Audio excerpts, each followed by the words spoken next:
In Capital News tonight, journalists in the country urged to be patriotic.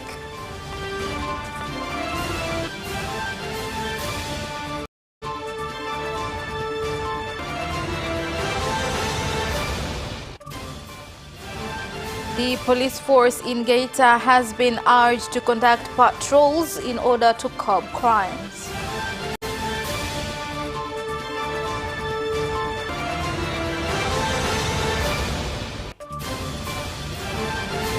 And in sports news, Simba and Yanga Legends football match draws interest from other veteran teams.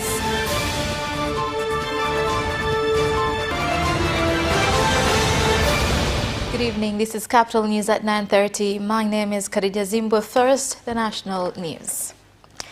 The President of Zanzibar and Chairman of the Revolutionary Council, Dr. Hussein Ali Mwinyi, has called on journalists to be patriotic as the government recognizes their importance in building a strong economy and stability in the country. The President Dr. Mwinyi made the call in Zanzibar on the climax of World Press Freedom Day. Ni matumaini yangu kwa vyombo vya habari vinaweza kutoa mchango ulio bora zaidi endapo nyinyi waandishi wa habari. It is my hope that media can contribute further if journalists will consider patriotism, diligence, and media ethics. Contrary to that, this sector can retard the development efforts and jeopardize national unity. You can bear witness on the number of countries that have faced impacts of intelligent journalists who left media ethics and followed propagandas that were sources of chaos in their countries. Tutaendeleza na sisi jitihada ya kuwa karibu na watu wa habari. Citizens need to be involved. We shall sit with top government officers in Rukwa, Katavi and Kigoma regions. There is no need for people to panic. They should continue with their production activities. Freedom of the press is absolutely foundational to every other freedom that we enjoy. I'm grateful for Tanzania's movement forward in its Reform Media Act, and we encourage continued progress. I also congratulate Zanzibar for implementing the government of national unity. In Ukraine, we're seeing also the negative impact of false information and the positive impact that the media can bring to bear when you're able to help us see the facts, see the proper information, and make better policy choices. Hinder access to information for all, but also as the important acknowledgement of the incontestable relevance such efforts hold for human rights and development worldwide. Simply put, freedom of expression and freedom of the media are the necessary prerequisites, driver, and direct reflection of the enjoyment of all human rights.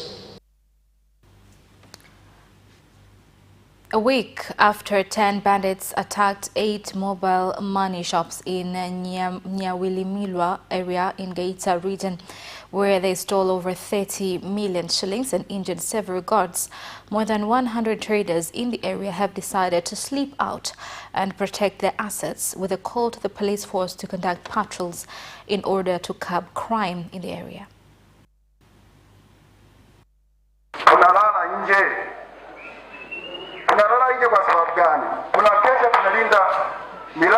We sleep outside our homes, guarding our shops.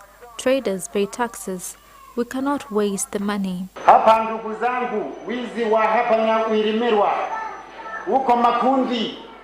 Theft activities are done by different gangs. There are those who carry guns. There are petty traders. I am calling for community policing, collaborating with the police officers. Wanafanya kama vile serikali haipo, sikubali.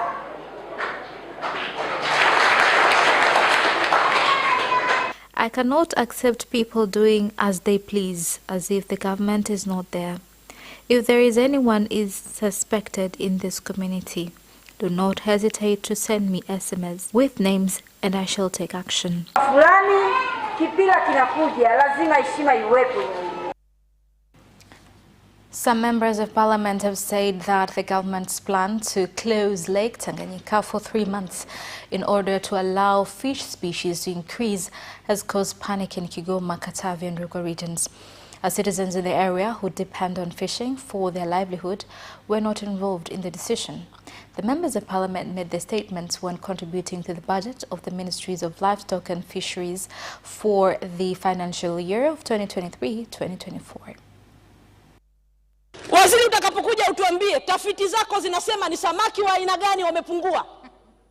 Kwa sababu huwezi kusema unakwenda kufunga ziwa pale kuna dagaa, kuna aina nyingi za samaki. Instead of closing down the lake, give us data on what fish species numbers are decreasing.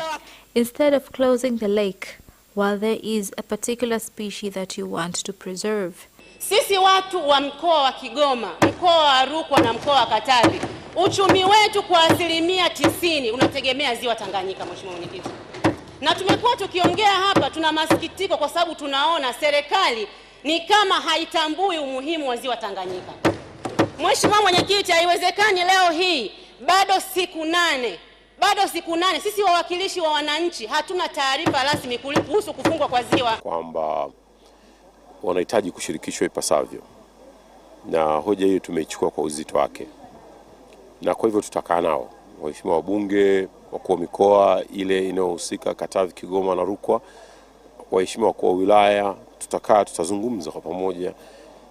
Kwa hivyo hakuna sababu ya kuwa na taharuki, hakuna sababu ya kuwa na hofu, na hii naomba niwaondoe hofu wa viongozi na wadau wote kwamba hakuna sababu ya kuwa na hofu, waendelee na shughuli zao za uzalishaji mali, kujitafutia kipato chao, lakini kuchangia katika pato la taifa. The National Environment Management Council NEMC has fined Gulf Bulk Procurement Company GDP 4 million shillings for a pipeline from the company that transports fuel from the ship to the tanks burst and caused environment pollution in the sea and endangered fish species at the port of Dar es Salaam. Ni lazima tuchukue hatua kali za kuhakikisha kwamba matukio kama haya hayatokei, lakini kwa kuhakikisha kwamba wale ambao ni wadau mabomba haya wanayakarabati, ikiwezekana pale ambapo yamekuwa ni mabovu sana basi waweze kuweka mabomba mapya, bandari yetu iendelee kuwa salama. Sasa hawa Gulf Bulk Petroleum ni kampuni ambayo ina bomba lililopasuka mahali hapa, na kwa uzembe ambao umetokea hatuwezi tukawaacha bila kuwaadhibu kama baraza. Now, 2 pupils from Shashui Primary School in Soni Ward, Lushoto District, Tanga region were killed after a wall in the classroom they were helping to construct collapsed on them. Walimu hii bati juu, waliezua bati juu, alafu leo. The rescuing operation was done, but in a very reluctant manner, although teachers played their part, but parents played the big role.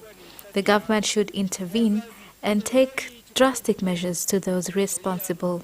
Paka sasa hivi hatuelewi nini kilikuwa kinafanyika hapa. Mwalimu mkuu tumeshamkamata. So far, we do not know what happened. The head teacher is under custody, builder, and 3 teachers. They will give their statements, and then we shall give a final statement. So far, 2 children have died, and 1 has injuries.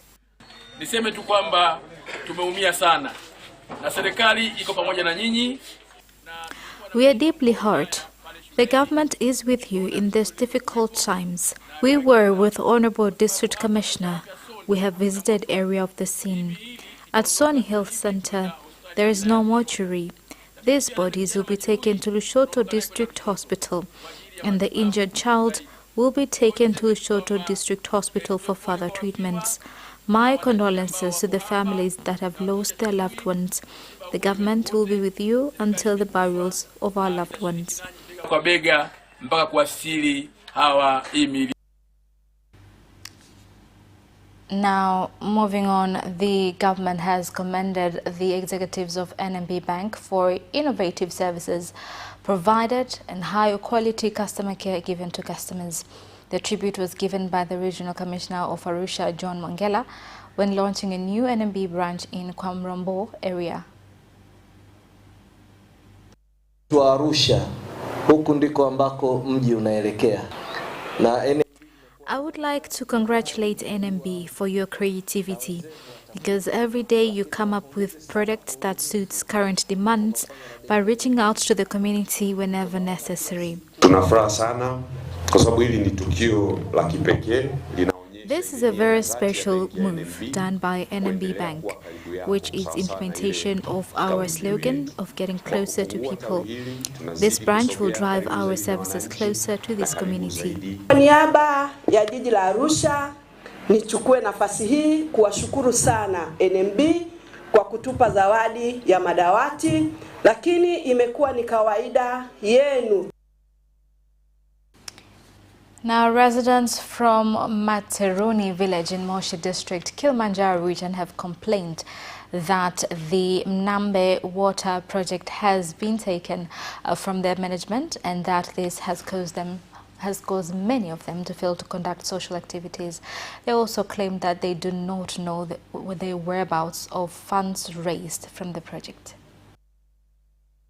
Yangu iko kwenye huo mradi, lakini kwenye hiyo 20%. Mtu anapokuambia nakupa 20%, lakini wewe hujui anakusanya kiasi gani, kwa sababu kama kijiji hatuna mwakilishi yoyote anayekaa hapa kudhibitisha kwamba zimekusanywa milioni 10. Kwa hiyo katika milioni 10 ya 20% yangu ni kiasi fulani. Mtu anakusanya milioni 100 anakuja kukupa 20% ya milioni 10. Wewe unaridhika tu kwa sababu wewe huna mwakilishi pale. Mahesabu ya nyuma mheshimiwa, kutoka 2019 mwezi wa 6 chanzo kilivyochukuliwa mpaka mwezi wa 7 2021 tulikusanya makusanyo yako sijajumlisha kwa pamoja, lakini kwa upande wa 20% ya kijiji tulilipwa hela zote ambazo tulikuwa tunadai. The head of DW Kiswahili Service, Andrea Schmitz, has said in order to strengthen democracy and bring about development, it is important for media houses to implement their responsibilities independently in order to oversee the government in implementing its duties to citizens. Because democracies are only working well if you have a free press. Because media are there to keep also governments accountable for their promises, which they do before elections, be responsible, to be reliable for our audience. This is very important, and we have to take ourselves also accountable. So we are having our own, indoors trainings all the time, because things are also developing in the media section, and this is also what we do with our correspondents, and we are building up guidelines for our reports, and this is also important because we really have to make sure that we are reliable, objective in our reporting, and that's very important. Inasaidia pia kuibua vipaji vya waandishi wetu wa huku kwetu Afrika, ambapo tunajifunza mambo mengi sana, hasa uandishi wa habari kwa undani, kuchambua, uchambuzi wa makala, kuandika habari ambazo zinakuwa na uchunguzi kwa undani zaidi, kutokana pia na kujifunza mambo mengi mbalimbali kutoka kwenye hivi vyombo vya kimataifa. DW kukutana na wadau wake, labda naweza kusema ni fursa ambayo kwanza inakutanisha wao. Kwanza wadau walikuwa hawafahamiani, moja, na pili walikuwa unakuta unasikia toka kwamba fulani anashirikiana na DW, fulani anashirikiana na DW. Kwa hiyo kukutanisha DW na wadau ni nafasi ambayo inajenga kwanza mahusiano ya wao kwa wao, halafu pili inapata ile uzoefu wa kila mmoja anafanya nini. Kwa mfano kama CAPITALTV tumekuwa tukifanya kazi na au partners na hawa DW kwa miaka mingi, na tumekuwa tumefanya nao vitu vingi sana. Kwa mfano kama mwaka jana mwezi wa 10 tulifanya program pale Makumbusho ya Taifa ambayo ilikuwa ni kuhusu mdahalo ambao ulikuwa wa vijana na uongozi, na washiriki walikuwepo ni vijana wa Kitanzania wenyewe, na hata ile walio hosti ule mdahalo ni watangazaji wa kwetu kutoka hapa Tanzania. Kwa hiyo ni kitu ambacho ni kizuri. Kwa hiyo partnership ambayo wameifanya DW na vituo vya huku nyumbani una faida kubwa kwetu, kwa sababu pia inawapa nafasi hata nchi za magharibi ambazo wao wameendelea zaidi kuona Afrika inaendaje na maendeleo ya Kiafrika, lakini changamoto nyingine. And that is the end of national news. International news follows up next.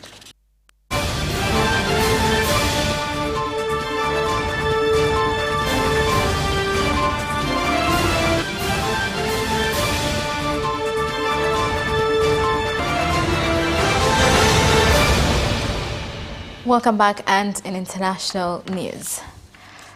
Now, crowds of exhausted Sudanese and foreigners are growing at Sudan's main seaport as they wait to be evacuated from the chaos-stricken nation.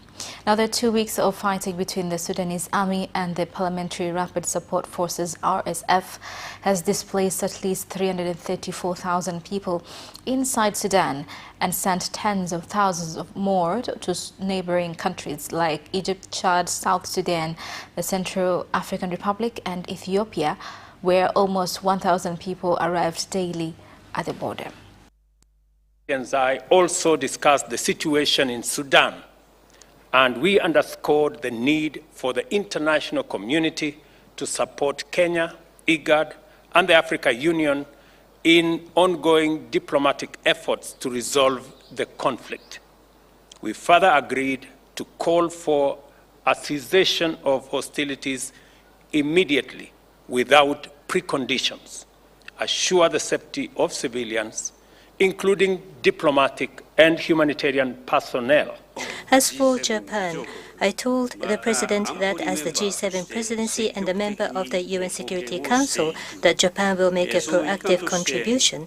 And as part of that endeavor, we will dispatch the special envoy for the Horn of Africa to respective countries, and in order to respond to the deteriorating humanitarian situations in Sudan and in neighboring countries, we will promptly consider emergency humanitarian assistance together with the international community. We apologize for mixture of footages there. That story is about President William Ruto of Kenya calling on the international committee to help end the ongoing conflict in Sudan by improving peace and stability in the country. President Ruto made the call during a meeting with Prime Minister of Japan, Fumio Kishida. Now, as countries around the world mark Press Freedom Day in Democratic Republic of Congo, journalists have called on the government to strengthen security so that they can perform their duties in a safe environment in order to improve development and democracy. Waandishi wa habari katika jimbo la Kivu Kaskazini wanatumika katika hali ambayo si nzuri. Journalists in North Kivu are working in difficult conditions because they face issues of insecurities that are faced in the communities. Not only that, due to such working environment, they fear for their lives in covering some reports. Media freedom is not respected in Rutshuru. As a journalist, I cannot go back there if M23 rebels have not evacuated. I fear for my safety. Usalama wangu binafsi, naofia usalama wangu. Yani nitaweza kurudi wakati government yote itakuwa tayari imefika eneo za Rutshuru. Hapo ndio naweza kujisikia huru kabisa kurudia Rutshuru. Now, the climate change group Last Generation has ramped up its protests in recent weeks, blocking roads and staging demonstrations around Germany's capital city of Berlin. Their newest efforts have drawn the attention of the German government, and activists from the group met with the country's transportation minister this week. Now, for more on this, let's meet our DW correspondent, Emily Schultheis. Emily, who is the last generation and what are their demands? Hi, thank you for having me. So the Last Generation is a climate-focused group based here in Germany, made primarily up of young people, and the name comes from the idea that they say that they are the last generation before the so-called climate tipping point. So what they are doing is calling for more radical action from the German government in terms of ending the use of fossil fuels entirely, of drastically cutting greenhouse gas emissions, and more concretely, things like introducing a speed limit on the German Autobahn and having more affordable public transport. And the reason that they've been sort of a controversial group is because, as you mentioned, they're staging these protests, sometimes gluing themselves to streets or blocking airport runways or having some sort of disruptive kinds of protests in order to draw attention to the cause. So how has the German government responded to their protests? Well, as they have really, after a relatively quiet winter, they've ramped up their protests in recent weeks, particularly here in the capital city of Berlin. And this has drawn obviously ire from the commuters and people who've been stuck in traffic jams and who've been affected by the protests, and as a result also gotten attention from the government. And so there was a meeting yesterday between Transport Minister Volker Wissing and some of the leaders of this activist group, and that was sort of a key moment for the group in seeing that not only are they protesting on the streets, but they are indeed getting the attention of the government and at least getting to the table with some of the key people on these policies that they hope to affect. Now, what impact is the group having on debates around German and European climate policies? Sure. Well, it's certainly drawing attention to these questions and drawing attention to them in a different way than perhaps some of the other climate-focused groups. And so I think the impact of it remains to be seen. You saw members of the group saying after their meeting with Volker Wissing yesterday that they had a friendly discussion, they had a good discussion, but that they hadn't really made any sort of significant progress on getting him to adopt some of their key demands. It's interesting because it does come at a time when Germany is currently hosting and Berlin is currently hosting a major climate dialogue with 40 members of 40 different countries to sort of prepare for bigger climate conferences later this summer. And so it does come at a time when these topics are very high on the agenda. Thank you for the update, Emily. And that is the end of international news. Business news follows up next.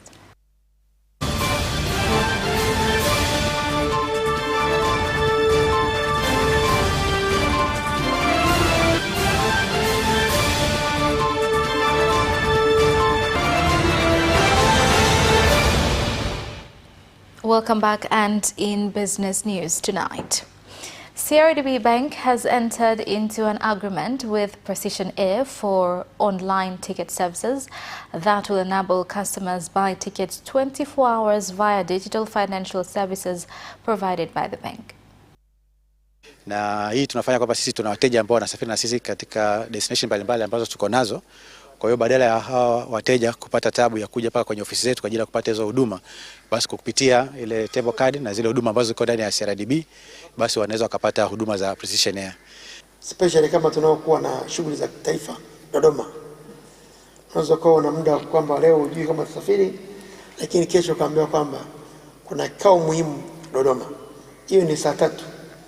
Sasa ukiingia kwenye website ya Precision unakuta seats ziko available. Tanzania Revenue Authority TRA has started a campaign called Tuwajibike that aims to remind traders and service providers to issue receipts and for consumers to request receipts from electronic fiscal devices, EFDs, for various purchases made.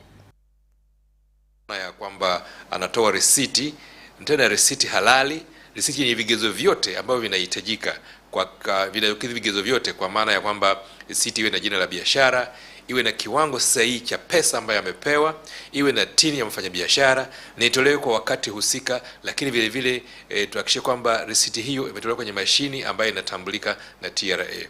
Wateja pia ambao ni wananchi tunawahimiza katika kampeni yetu wajibike na wenyewe wawajibike kudai risiti. Mtwara region has launched the subsidized inputs distribution exercise for the 2023-2024 cashew season with a call to farmers to put savings that will meet their needs if the subsidized inputs do not meet their needs. Kwamba ruzuku inayotolewa na serikali ni mchango wake katika kupunguza au kumpunguzia mkulima gharama za kuzalisha korosho nchini. Hivyo ni muhimu kwa kila mkulima kujiwekea akiba ya fedha kwa ajili ya kununua viuatilifu sokoni kutosheleza mahitaji yake. Ni dhahiri pamoja na ruzuku hii kwa kuwahi pembejeo hili na Mama Samia jinsi alivyofanya, amefanya vizuri. Naona zao la korosho ukifuatilia zaidi jinsi inavyotakiwa litakuwa vizuri zaidi tofauti na miaka ya nyuma au miaka jana. And that is the end of business news. Sports news follows up next.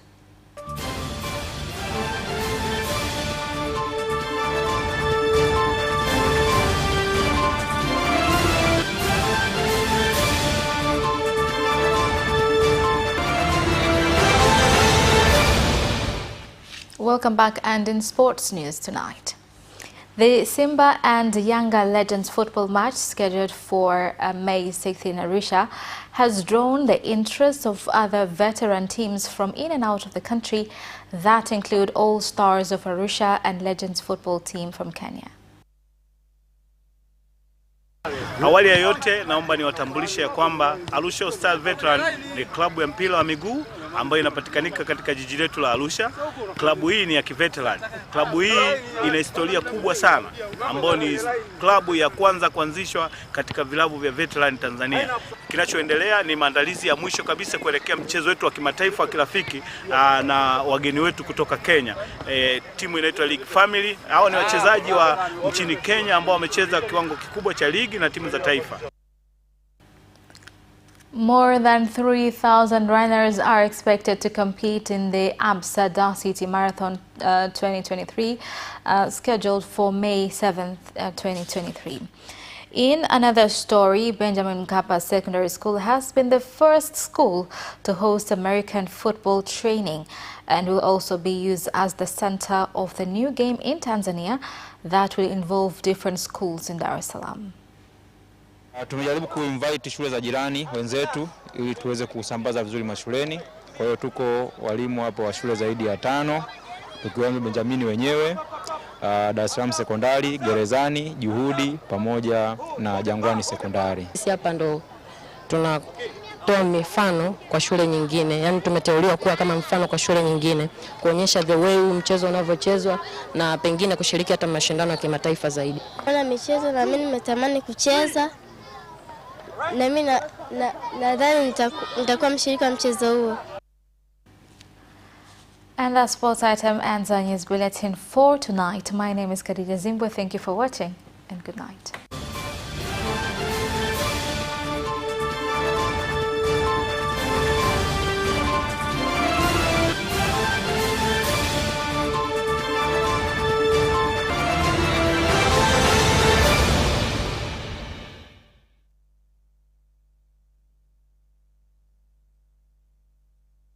Capital News at 9:30 and get updated on what is happening in Tanzania and around the world on political,